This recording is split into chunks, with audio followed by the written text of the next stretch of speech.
I'm joined here with Dr. Becky Newman with the Lloydminster Animal Hospital. Now, during COVID, a lot of people have spent a lot of time with their pets.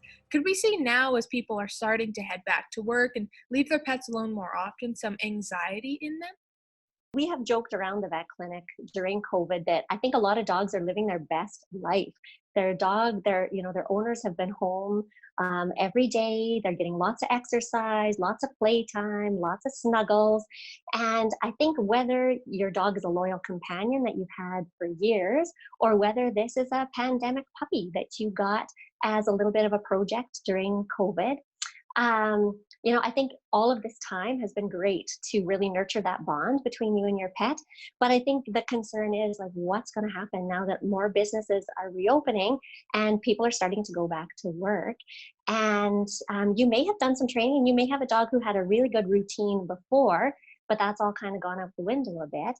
And with your new puppies, having spent so much time with them, maybe they're not used to being put in a crate or left alone or things like that. So I think when we talk about anxiety in dogs, it comes in a lot of forms, just like anxiety in people. It doesn't present the same way in every single dog.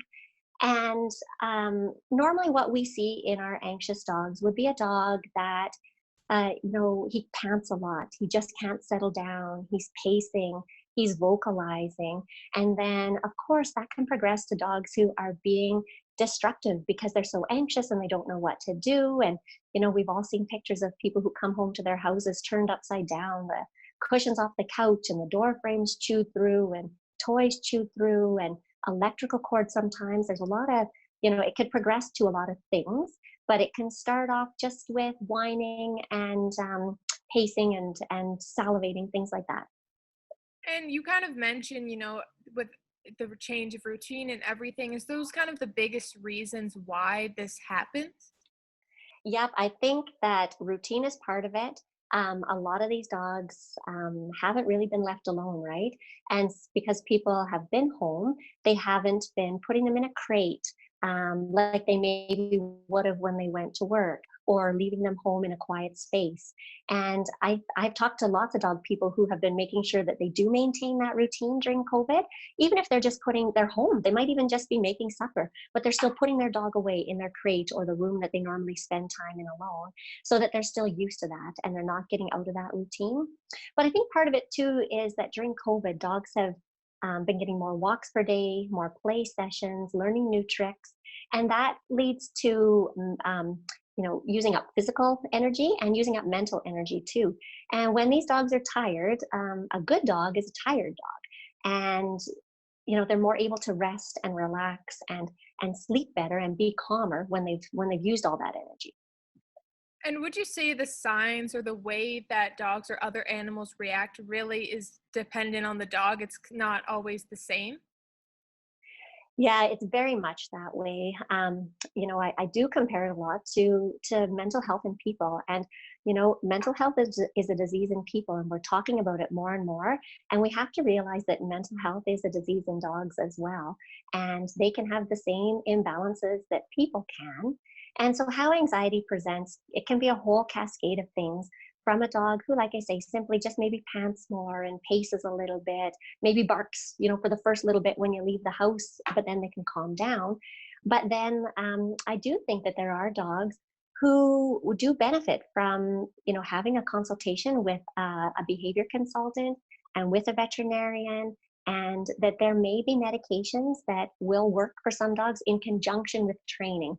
I think that there are dogs, lots of dogs, that just training alone and teaching them some ways to enjoy going into their crate and playing games, to teach them to go into their crate and to settle down in there. That'll work for a lot of dogs. And there's also some really natural products. There's pheromone collars that release a calming scent for dogs. There's treats that increase the levels of serotonin that calm them. There's foods, actually. There's a food called Calm that can calm these dogs as well. And that's good for a lot of dogs, but there are dogs farther on the spectrum who may actually need a veterinary consultation, talking about medications we use that will just kind of put them in a better state of mind, that they can learn new behaviors better. And what would you say, you kind of mentioned it throughout the interview, what would you say are some of the biggest signs of separation anxiety and anxiety? So, like I say, there can be a range, but I think panting, salivating, barking, whining, um, destructive behaviors, chewing on things, urinating in the house, a dog that you know is house trained. And all of a sudden you come home and they've urinated or defecated in the house, and that's not something that they would normally do. That can be a sign that they've been really anxious while you've been gone as well. For pet owners in the community, what are some of the bigger tips you have to help them and help their pets during this time? We have some really good people in our community that can probably help you out with that. There are a couple places in town that do doggy daycare. So if you think your dog just needs some time, burning off a bit more energy, interacting with other dogs, doggy daycare might be right for your dog, at least, a couple times a week to give them an outing. There's also dog walkers in town who can come to your home, take your pet for a walk. We have a list of people who offer these kinds of services at the vet clinic if anybody wants to call in. And sometimes that's just enough to get these dogs a little bit more of the exercise. But now that you're back at work, you don't have as much time to do. And there also are some behavior consultants in our area that you may be able to work with as well.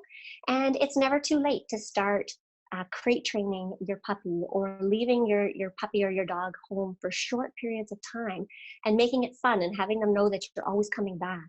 And you can give them, treats, Kongs that are stuffed with all sorts of good things that can occupy them when you're leaving the house for a short period of time, so they might not even miss you.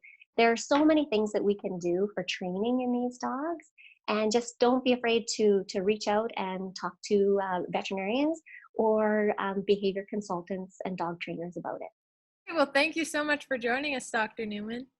You're very welcome.